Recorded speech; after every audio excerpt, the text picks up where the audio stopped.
We just want to know. We just want to know what happened and why our baby didn't come home. Like that's our biggest thing. What we've been told does not make sense. And being that there is lack of confidence in the local authorities, who have already, in my judgment, seemed to have mishandled where it was going. Because to just immediately, before a week time, saying there was nothing done wrong, when we hear that this young man was engaged in some kind of argument that was on tape, that his cell phone and keys ended up with one of the people that were there on the island and got away. He was one black with three young white men who happened to end up with his phone, happened to end up with his keys. Then there's just too many questions that they should not be closing the investigation. Nolan Wells left the Mississippi mainland with 3 white friends on the 4th of July. By the end of that day, those friends were back. Nolan was not. His phone made it back. His car keys made it back. Even the boat that carried him to Horn Island returned without him. But when his parents started asking where their 18-year-old son was, there was no clear answer. Then came the explanation that would place every decision made that afternoon under public scrutiny. His friends said Nolan had chosen to stay behind because he met a young woman at the island gathering. According to them, he planned to return on another friend's boat. But Nolan's family immediately questioned that story. They said Nolan had always been taught that when you travel somewhere with a group, you return with that same group. More importantly, information later attributed to the young woman reportedly suggested that Nolan intended to go back to the boat he had arrived on. So which version was true? Did Nolan willingly tell his friends to leave without him? Or did the boat pull away while he still believed he was returning with them? For nearly 2 days, his parents waited for an answer.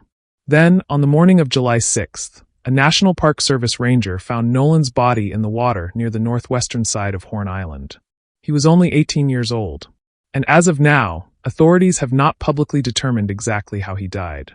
In this episode, we will examine what happened before the boat left, what the young woman reportedly told Nolan's mother, why his phone and keys became major points of concern, and how one widely shared video created even more confusion. Before we continue, subscribe to Dark Trace Crime Stories and turn on your notifications so you do not miss our next investigation. Also, tell us in the comments what state or country you are watching from. And answer this honestly. Would you ever leave an isolated island without the friend who traveled there with you? Especially if you still had that friend's phone? Before going further, one fact must remain clear. Nolan Wells' death has not officially been declared a murder.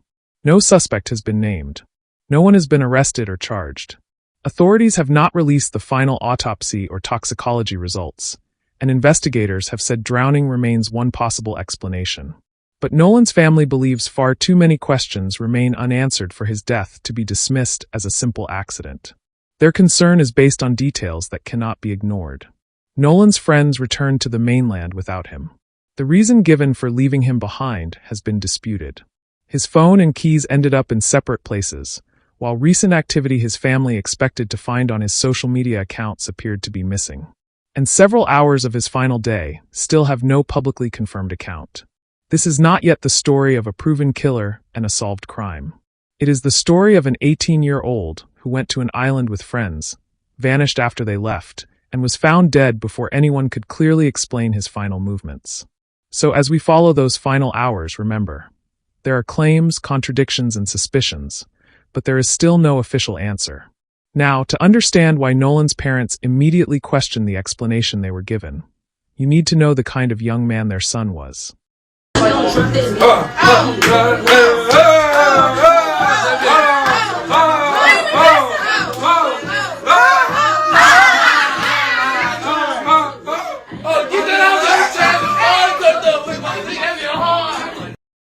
Nolan Xavier Wells was more than the young man whose disappearance became a public controversy. He was 18 years old, lived in Ocean Springs, Mississippi, and graduated from Ocean Springs High School in 2025. Football was already shaping the future he wanted. At Southwest Mississippi Community College, Nolan played wide receiver for the Bears and hoped to continue developing until he earned an opportunity with a Division I program. His coaches did not remember him only for what he did on the field. They described him as outgoing, encouraging, and willing to celebrate other players, even when he was not the one receiving attention. By the spring of 2026, he had reportedly become one of the offense's most improved players. That same generosity showed in the way he treated his younger brother. His brother played the same position and looked up to Nolan. During Nolan's official college visit, the day was supposed to focus on his own future. But when he noticed how excited his younger brother was, Nolan reportedly asked the coach to let him put on a football uniform too. He wanted his brother to feel included in the moment. Friends and relatives also described Nolan as someone who avoided conflict. When disagreements started, he was often the person trying to calm everyone down rather than make the situation worse. Nolan had also taken swimming lessons at the YMCA and was considered a capable swimmer. That does not mean he could not have drowned in open water. But it explains why his parents wanted every possibility examined before anyone treated an accident as the final answer. Nolan had plans, a football future, and no publicly reported reason to disappear. And on the night before the Horn Island trip, nothing about his behavior suggested that anything was wrong. On Friday, July 3rd, Nolan spent what appeared to be a completely ordinary evening with his parents. He prepared dinner for them before getting ready to leave the house and spend the night at a friend's home. There was no argument, no family emergency, no public sign that Nolan was upset, frightened, or planning to disappear. Before he left, Nolan hugged and kissed his mother. He told her he loved her, then walked out expecting to see his family again after the holiday weekend. Nothing about that evening suggested it would become their final time together. Nolan was preparing to return to college for summer classes and football training. He still had responsibilities waiting for him, teammates expecting him back, and goals he had been working toward. The Horn Island trip was supposed to be a day out with friends before school, and football once again became the center of his schedule. His family had no reason to believe the outing would end differently from any other social trip. Yet within hours, the same young man who had cooked dinner for his parents would be reported missing. His name would soon be repeated across news reports. Search teams would move across the water, and strangers online would begin arguing over what they believed happened. The next morning, Nolan and his companions headed toward Horn Island, a place without roads, streetlights, easy transport, or the everyday protections of the mainland. On the morning of July 4th, Nolan traveled with 3 companions from the Ocean Springs area toward Horn Island. The destination mattered. Horn Island is an undeveloped barrier island several miles from Mississippi's coastline. There are no roads leading to it and no public transport waiting to carry anyone back. Visitors arrive by boat, and once a boat leaves, the people remaining there must depend on another vessel to return to the mainland. That holiday weekend, hundreds of people reportedly gathered along the island. Boats arrived carrying former classmates, friends, and other visitors who had come to celebrate Independence Day near the water. In one sense, the crowd should have meant there were plenty of potential witnesses. But the island's remote setting created a serious problem. There were few cameras, phone service could be unreliable, and there was no simple record showing where Nolan went or who remained near him throughout the afternoon. Traceston Shepard, who described himself as one of Nolan's high school friends, later said members of the wider group had been drinking during the day. But there is no released toxicology result showing how much alcohol Nolan personally consumed, or whether alcohol played any role in his death. Claims that he was heavily intoxicated have not been publicly proven. Shepard also explained that Nolan's phone had been left on the boat with other phones while people entered the water. That detail gives a reasonable explanation for why Nolan was separated from the device during the gathering. What it does not explain is why the phone later returned to the mainland while Nolan remained behind. For most of the day, the gathering appeared to continue as planned.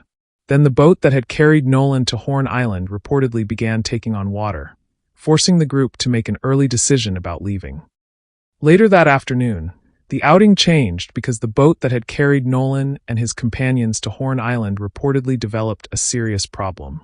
Accounts describe either an electrical failure or trouble with the bilge pump.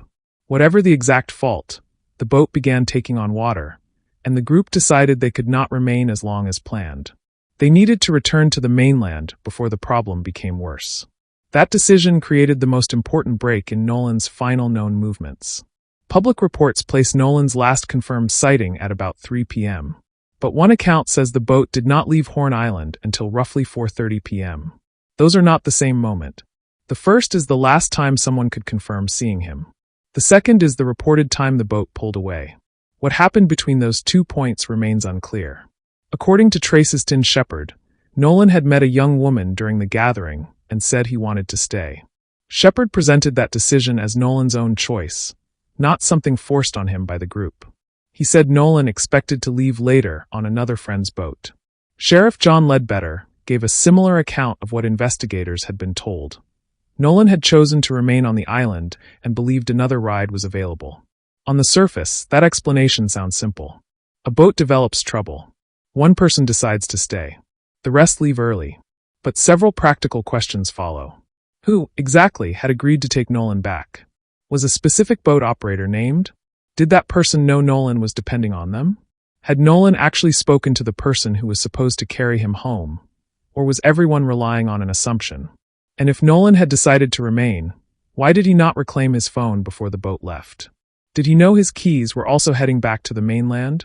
Most importantly, who saw Nolan after his original group departed? None of those questions proves that leaving him behind was a crime. People change plans during crowded outings, and friends sometimes divide into different groups. But this was not a beach connected to the mainland by a road. Nolan was left on an undeveloped island where every return depended on a boat. That casual change in transportation opened a gap investigators would later struggle to fill. And the explanation might have remained straightforward. Nolan met someone and arranged another ride. Except the young woman's reported account introduced a very different problem. The explanation given for Nolan's decision to remain on Horn Island quickly became the most debated part of the case. His friends said Nolan had met a young woman during the July 4th gathering and wanted to spend more time with her. According to their account, he chose not to return on the damaged boat because he expected to leave later with another group. That version made the separation sound voluntary. Nolan had not been abandoned, they said. He had simply changed his plans. But when Nolan's mother later spoke with the young woman, the account she reportedly heard did not fully support that explanation. The woman described her contact with Nolan as brief. There was no public indication that they had arrived together, formed an established relationship, or made detailed plans for her to take responsibility for getting him back to the mainland. That raised an obvious question for Nolan's family. If the encounter was brief, why did it become the main reason given for Nolan remaining on an isolated island without his phone, keys, or the friends who brought him there? Attorney Ben Crump later referred to witness information, suggesting Nolan had intended to return to his original boat. That claim directly challenged the account that Nolan had clearly told his companions to leave without him. The disagreement can be stated plainly. Nolan's companions said he wanted to remain on Horn Island and believed another boat would carry him home. His family understood the young woman's account to mean their interaction was limited, while other information suggested Nolan still planned to return to his group. Both versions cannot describe the same decision in exactly the same way. Still, there is no public evidence that the young woman harmed Nolan, misled him, or agreed to arrange his transportation. She should not be treated as a suspect simply because Nolan spoke with her during the gathering. The controversy is not that an 18-year-old met a young woman at a holiday event. It is that this brief meeting became the central explanation for why 3 people returned to the mainland without the friend who traveled there with them. And while the disagreement over Nolan's intentions continued, 2 facts were much harder to debate. His phone had left Horn Island. So had his keys. Nolan had not. When Nolan disappeared, he did not have the one item that could have helped his family reach him or track his movements. His phone was already back on the mainland. Traciston Shepard later explained that Nolan's phone had been left aboard the boat with several others while people went into the water. During the gathering, that may not have seemed unusual. Phones could easily be damaged or lost while swimming. But the situation changed once the group decided to leave Horn Island without Nolan. His phone remained on the boat and traveled back with them. There was no way for Nolan to call his parents. No way for him to tell anyone that his plans had changed. And no way for his family to contact him when they learned he had not returned. His car keys were also on the mainland. Nolan's father later recovered them from the house where Nolan had spent the previous night. His vehicle was still parked there, waiting for an owner who never came back. At approximately 11:07 that night, Nolan's mother received a call from one of his friends. That was when the family began trying to understand where Nolan was and why he had not returned. Christine started contacting people and checking Life 360 and Snapchat for any sign of her son. According to the family, the two applications appeared to provide confusing information about the phone's location and movements. Life 360 indicated that the device was already on the mainland, but Nolan was still missing somewhere near Horn Island. When Christine and Nolan's aunt eventually obtained the phone, they checked his two Snapchat accounts. They said they could not find the recent photographs, saved messages, or activity they expected to see from the gathering. That immediately raised concern within the family. Nolan regularly used social media during outings, so the absence of recent content made them fear that something had been removed. But suspicion is not the same as proof. No publicly released forensic examination has established that another person deliberately deleted Nolan's photographs, messages, or account activity.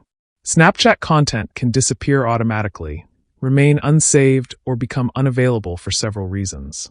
Only a full digital examination could determine what had actually happened to the missing material. Still, one question continued to trouble Nolan's family. Even if he had willingly left his phone on the boat while swimming, why did no one make sure he had it before deciding to return without him? Why leave an 18-year-old on an undeveloped island without his phone, his keys, or a confirmed way home?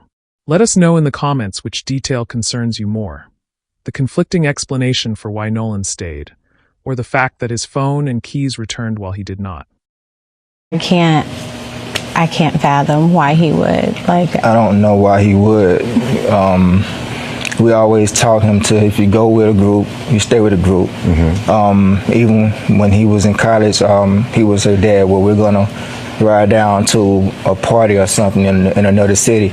Now, so I was telling him, "Look, if you go with 5, you come back with 5. Do not separate from your group."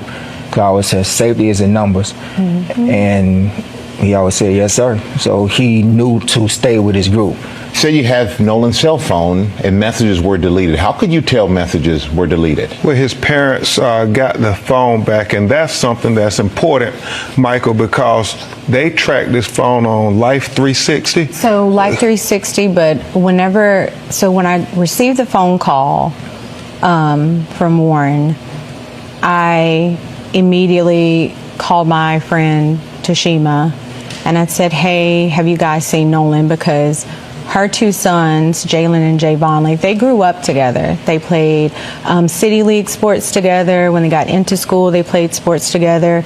And so she was like, "Hey, okay, the boys were pulling up the location from Snapchat." So the Snapchat location looks completely different than the Life 360 location. So when I pulled up Life 360, it was different. It was showing everywhere the phone had been. I was like, "Well, it's showing that he's back on land. I'm not." He's like, "But no, he didn't come back with us." Well, how were you able to get the phone? So we tracked it, and my friend Tashima went and picked it up. It wasn't like they said we got his phone. They tracked it, and that highlights all these contradictions, Michael. The fact that they said Nolan was talking to a young woman, and she said that he said, "I'm going back to get on the boat with the boys." The boys said that he said he was going to stay with her. And so that's an obvious contradiction. And then this video of this, you can hear an argument going where Nolan is saying, "Give me my freaking phone. What are you freaking doing?" And so then his phone ends up missing. I don't know any teenagers, Michael Strahan, who says, if you believe their story, I'm going to stay behind and I'm going to leave my phone. I mean, no young person leaves their cell phone. And so then there's so many things their parents were telling us about. Even why didn't his body wash up with the tide on Sunday? Why would it come on Monday? It's not adding up. And that is the problem when you think about the history of Mississippi. You touch on, we want to get the phone and figure that out. Backtrack on that. When we finally got his phone, me and my sister went through the phone. We went in his Snapchat. He had 2 accounts, absolutely nothing. It wasn't even 24 hours, which is how long videos and pictures stay in Snapchat.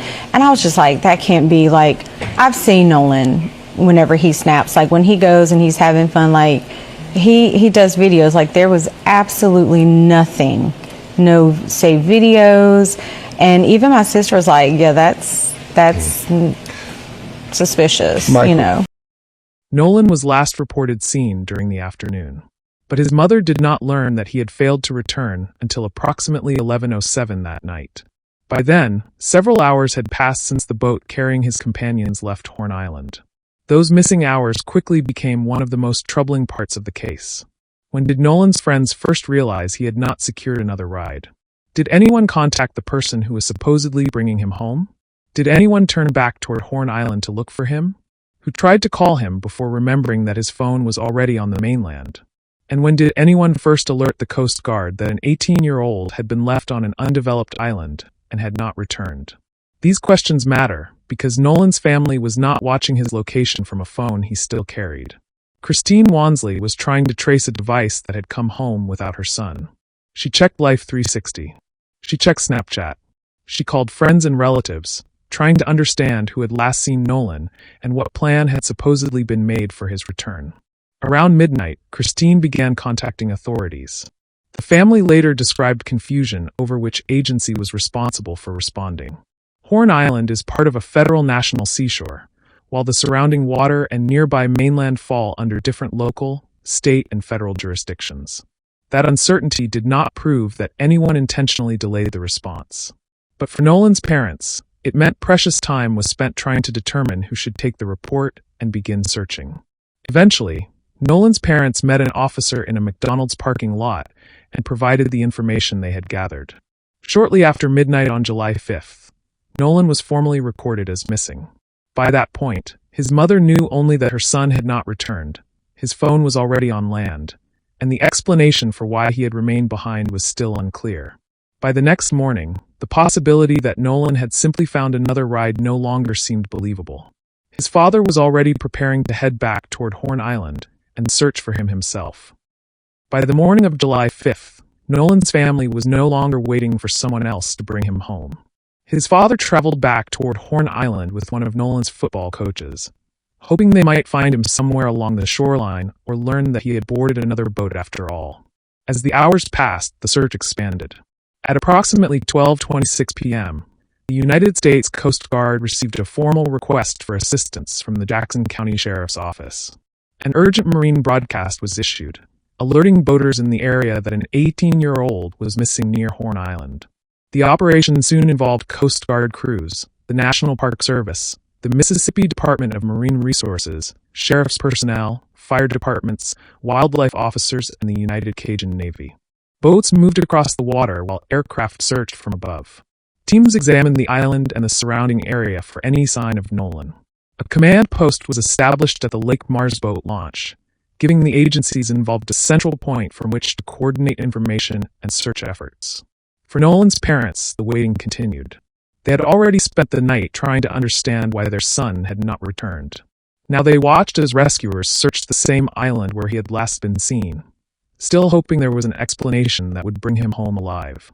On Monday morning, July 6th, that hope ended. At approximately 8:45 a.m., a National Park Service ranger located a body in the water near the northwestern tip of Horn Island.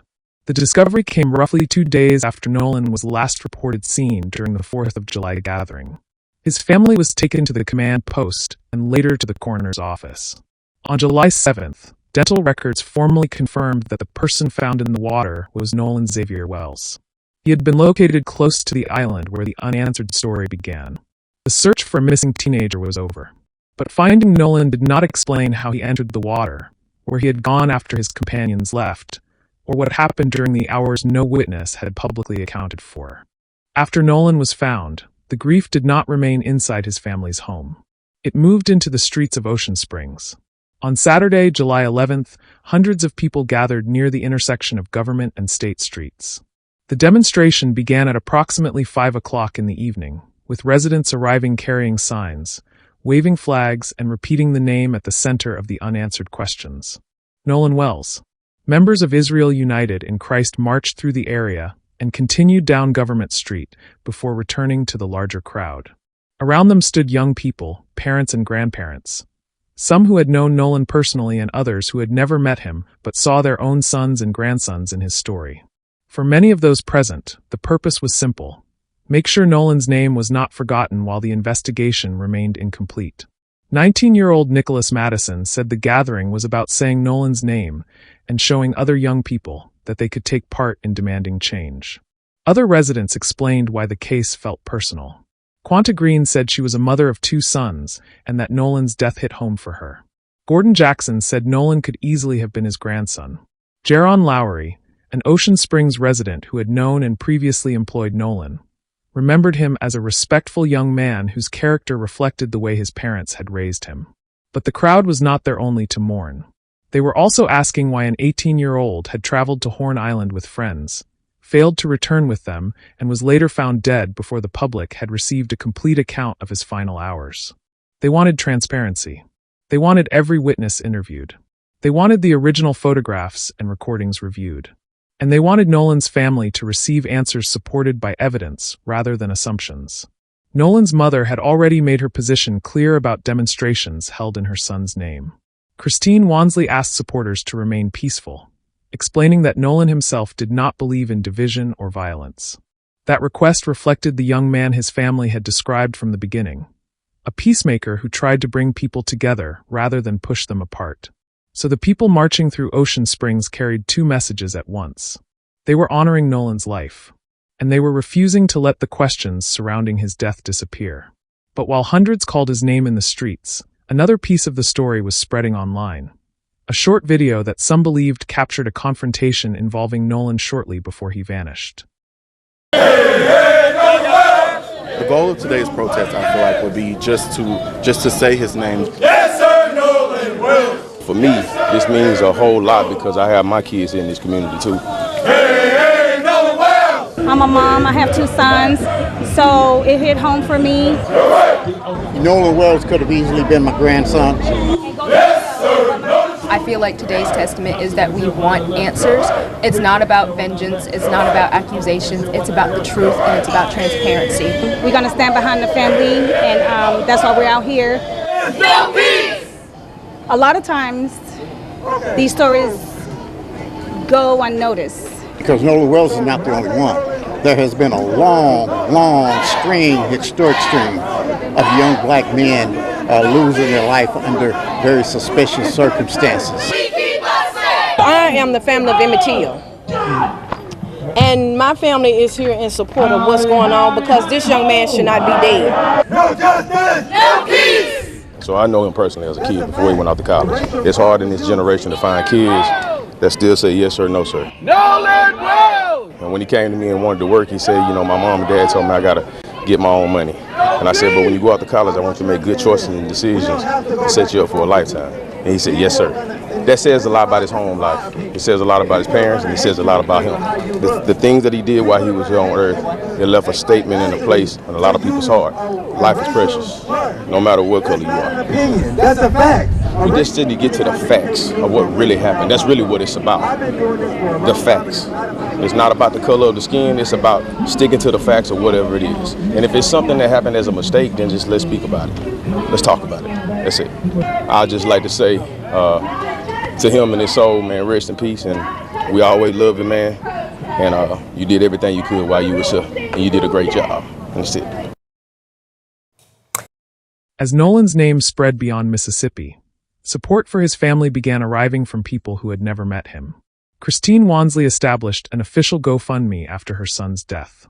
The fundraiser was created to help with funeral and memorial expenses, Nolan's celebration of life services, and other costs connected to honoring him. The family stated that any money remaining after those expenses would support them as they faced the difficult period ahead. Thousands of people contributed.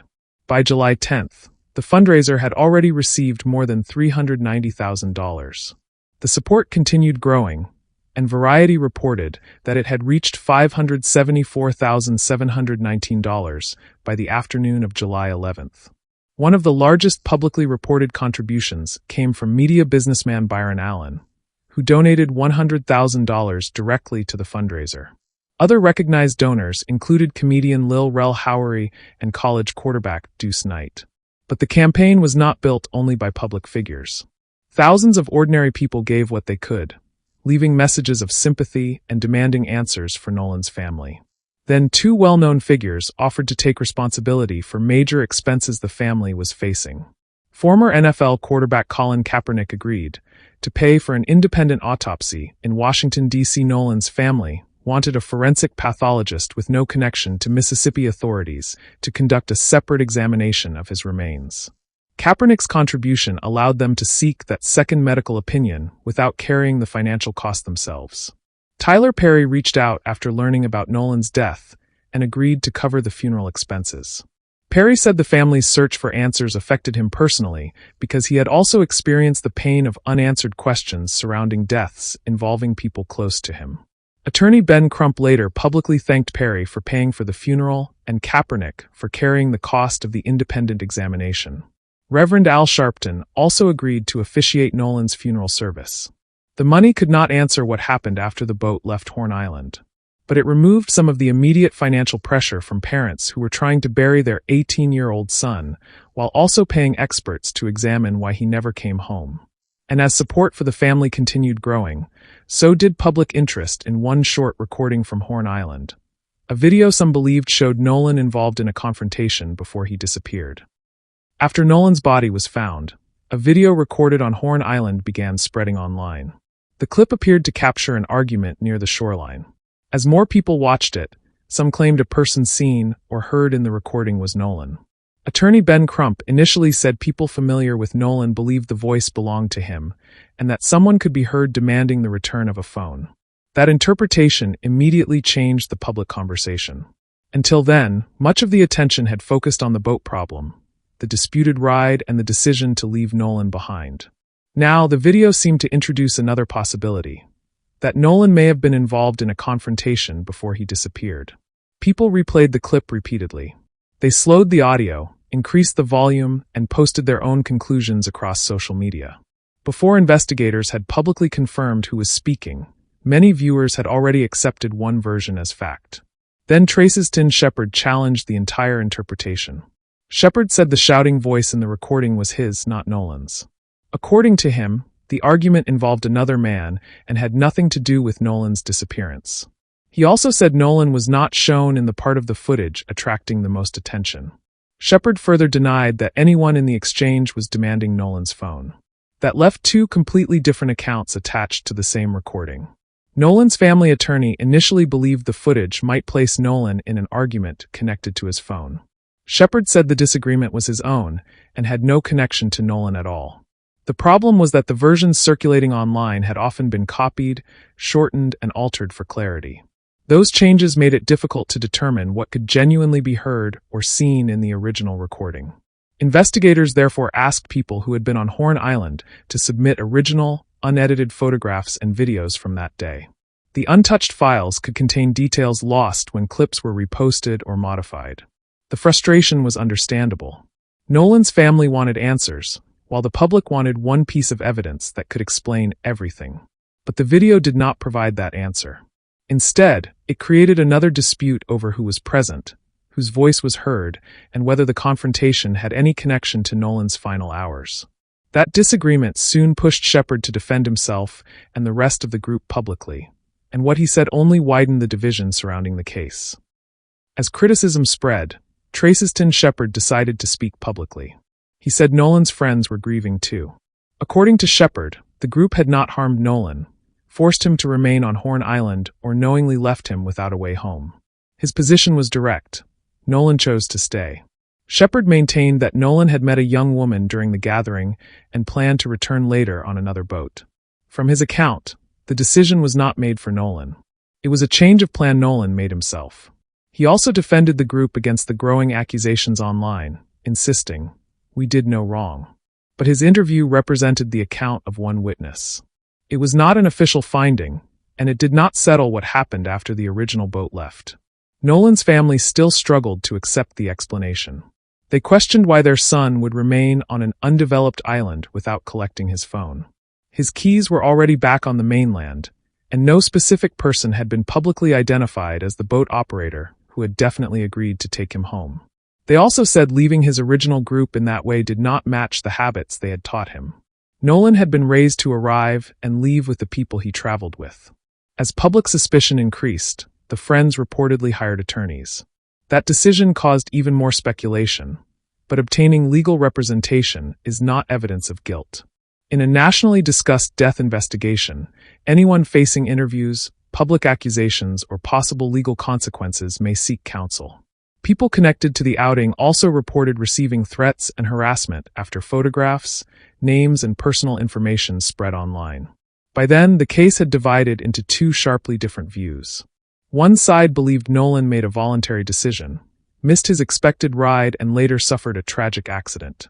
The other believed the explanation contained too many unanswered questions to be accepted without a full examination. With no final autopsy result available and public opinion moving in opposite directions, Nolan's family turned to independent experts and demanded that every witness statement, digital record, and medical finding be reviewed. It breaks our heart that we can't even fully grieve our friend because we're scared. Trayston Shepard says he and his friends are now getting threats, and he declined to speak with us on camera. But he addressed this social media video that's part of the investigation. Shepard says he's the one heard arguing from the boat, not Wells. That's the video I'm referring to. That's me yelling. Shepard says he took a boat back from Horn Island in the late afternoon, but Wells stayed behind with a girl he had met. Wells did not have his phone, but his friend tells us that's not unusual while swimming. When Nolan got in the water, he put his phone on the dash, also with probably other 15 phones. With the public divided over what happened on Horn Island, Nolan's family continued searching for answers through medical evidence, digital records, and witness interviews. The Mississippi State Medical Examiner performed the official autopsy. Nolan's relatives also arranged for an independent forensic pathologist in Washington, D.C., to conduct a separate examination of his remains. The second examination did not mean the family already had proof that Nolan had been harmed. It meant they wanted another qualified expert to review the available medical evidence before accepting any final conclusion. As of July 16th, the complete results of both examinations had not been released publicly. The official cause of death remained unknown. The manner of death had not been announced. Final toxicology findings were also still pending. Authorities had mentioned drowning as one possible explanation, but they had not publicly shown exactly how Nolan entered the water or what happened after his last reported sighting. At the same time, investigators said they had not found evidence establishing that a crime had occurred. That left the case in an uncertain position. A drowning had not been fully confirmed.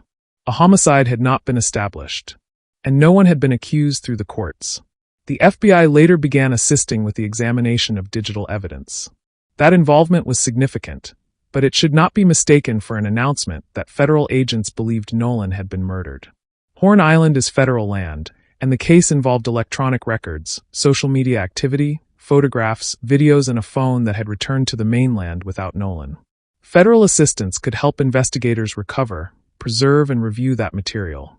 By mid-July, investigators had reportedly interviewed more than 60 witnesses, including the 3 companions who traveled with Nolan. The district attorney and Nolan's family also agreed to a mutual forensic inspection of his phone. That arrangement would allow authorities and experts connected to the family to examine the device rather than forcing either side to rely only on the other's interpretation. District Attorney Angel Myers McElrath said that once the sheriff's investigation was completed, the evidence would be presented to a grand jury. That statement did not mean charges were guaranteed. No one had been arrested. No indictment had been returned. There was no murder prosecution, no preliminary hearing, and no trial. A grand jury would review the evidence and decide whether there was a legal basis for criminal charges. It could also determine that the available evidence did not support prosecution. By this point, public suspicion had moved far ahead of the evidence. Online theories had already named villains, challenged witnesses, and reached conclusions the medical findings had not yet supported. But the truth would depend on the autopsies, toxicology results, witness statements, original recordings, and the examination of Nolan's phone. Those findings would determine whether his death was an accident, a crime, or a case that remained legally unresolved. And despite the national attention, the same question still stood unanswered.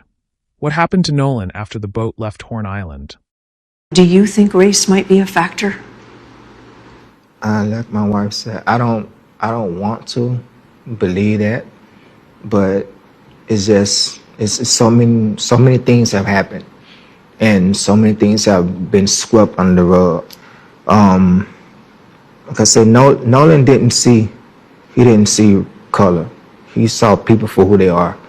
And I used to always tell him, son, you need to guard that close, because everyone is not going to reciprocate that same love that you give. I just want transparency. I just want to know what happened to my son. Christine, why does that make you so emotional? Because he just had a big heart. Like, to really know Nolan, to have him as your friend it was something special. People aren't like him.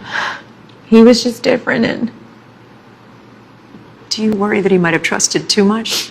Sometimes, yeah. And that was something we always talked to him about. I do want to say this. I would hope that any parent who, God forbid, would be in our situation, I would hope that you would do the same thing. I would hope that you would ask for any help, receive any help to get answers, because at the end of the day, that's all we want. We just want to know. We just want to know what happened and why our baby didn't come home. Like, that's our biggest thing. What we've been told does not make sense. And being that there is lack of confidence in the local authorities, who have already, in my judgment, seemed to have mishandled where it was going. Because to just immediately, before a week time, saying there was nothing done wrong, when we hear that this young man was engaged in some kind of argument that was on tape, that his cell phone and keys ended up with one of the people that were there on the island and got away. He was one black with three young white men who happened to end up with his phone, happened to end up with his keys. Then there's just too many questions that they should not be closing the investigation. Even after the searches, interviews, medical examinations, and public statements, the most important part of Nolan's final day remains incomplete. Did Nolan clearly tell his original group to leave Horn Island without him? Or did he expect to return to the same boat before it pulled away? Had another boat operator actually agreed to take him back to the mainland? If so, who was that person, and did they know Nolan was depending on them? Why did the young woman reportedly describe their interaction as brief if that meeting was the reason Nolan supposedly decided to stay? Who was the final person known to have seen Nolan alive? What was he doing at that moment? At what point did he enter the water? Did he enter it by choice? Was he alone? And how did his phone and keys reach the mainland while he remained on the island without a direct way to contact his family? The examination of Nolan's phone may answer some of those questions. It may show whether photographs, messages, or recent Snapchat activity disappeared normally, were never saved, or were removed by someone. The medical findings may also provide the clearest answer yet. Will the autopsy and toxicology results support accidental drowning? Will they reveal another cause of death? Or will Nolan's manner of death remain unresolved even after every available test is completed? His parents are not asking investigators to accept a theory simply because they believe it. They are asking for a complete account supported by medical evidence, digital records, original videos, and consistent witness statements.